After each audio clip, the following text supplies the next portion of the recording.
Muy buenas noches, amigos televidentes. Hoy iniciamos el trabajo en esta sección de opinión independiente que nos ha abierto Noticiete con el propósito de que podamos contribuir con seriedad y profesionalismo al análisis de la problemática nacional e internacional. Nuestro compromiso con la libertad y la democracia es tan profundo y firme como el de Noticiete, que hoy da un paso más en la búsqueda de servirle información de primer nivel. El día de hoy abordaremos el tema de las oportunidades y amenazas de la libertad de prensa en Guatemala. La libertad de expresión es una de las conquistas básicas de la democracia, al grado que ésta no puede existir si el ciudadano no puede manifestar su pensamiento sin temor a represalias. En Guatemala, el actual goce de esa libertad es una especie de árbol frondoso, el cual ha sido regado desafortunadamente con la sangre de quienes en circunstancias muy adversas se atrevieron a manifestar su pensamiento, y regado también con las lágrimas de sus cónyuges, hijos y familiares. Gracias a la libertad de expresión, en mayo de 1993 se salvó el actual proceso democrático, porque los guatemaltecos comprendimos el riesgo de perder el derecho a una información libre, sin censura, otorgada por los medios de comunicación social. La libertad de emisión del pensamiento es un derecho de todos los ciudadanos, pero lo practican profesionalmente los periodistas. En las noticias y comentarios de prensa se manifiesta esa libertad, pero su uso debe necesariamente implicar responsabilidad y profesionalismo. Uno de los grandes avances de la libertad de expresión en Guatemala es que la ley de emisión del pensamiento es constitucional. Otro avance es lo relativo a la regulación de derechos de respuesta para toda persona o institución que haya sido o se sienta afectada por publicaciones periodísticas. La violación de la ley de emisión del pensamiento por parte de los periodistas pone en riesgo el derecho ciudadano de informar y ser informado, porque la prensa se convierte entonces en un instrumento de la impunidad. Por ejemplo, cuando a un ciudadano se le niega la oportunidad a que manifieste sus opiniones o que se defienda de cargos hechos por la prensa, como en tantas oportunidades lo hemos vivido en Guatemala, se comete un grave crimen.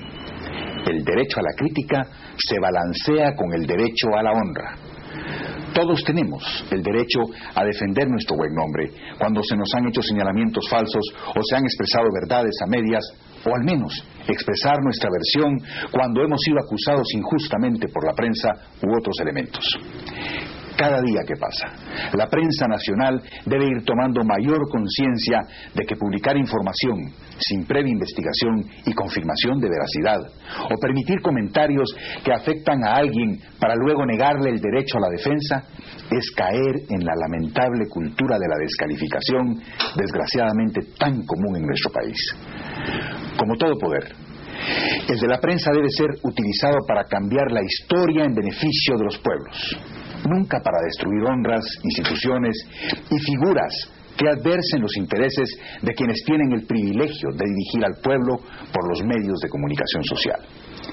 Es el mismo pecado que han cometido algunos inquilinos del poder en Guatemala en el pasado, porque cuando no han tolerado la crítica y la oposición han recurrido al intento de aniquilación.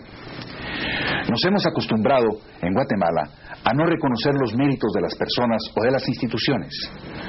Debemos reconocer que existe en algunos medios una especie de hado maligno que no desea reconocer el derecho a la honra, pero que en su lugar se hace uso del inmenso poder de la prensa para generar deshonra. Acciones de este tipo amenazan la libertad de expresión. Desafortunadamente, todavía subsisten en nuestra sociedad aquellos que piensan que se debe controlar la libertad, debido a que algunos hacen mal uso de ella. Esta concepción es un grave error. El remedio es distinto. Debemos insuflar en los periodistas la responsabilidad de su trabajo y hacerles comprender que los efectos de un periodismo practicado de manera descuidada y con libertinaje no solo va en detrimento de su misión y su sector, sino en suma desgasta a la nación.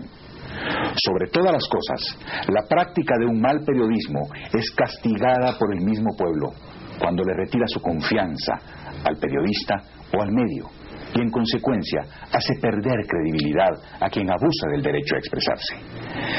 A pesar de haber sido víctima recientemente de este tipo de periodismo, sigo pensando que la libertad de expresión es fundamental, porque por otro lado he sido bien recibido en Noticiete, desde donde domingo a domingo tendré el privilegio de analizar asuntos de interés nacional e internacional. Sea esta, pues, una primera reflexión que busca reconocer el mérito de aquellos periodistas en quienes se ha comprobado su honorabilidad, profesionalismo y deseo de ser responsables en el cumplimiento de su deber. Pero al mismo tiempo, que esta reflexión sea interpretada como una denuncia contra quienes exigen la eliminación de la impunidad, pero no vacilan en aplicarla desde los medios de comunicación social cuando así conviene a sus intereses. Muchas gracias y muy buenas noches.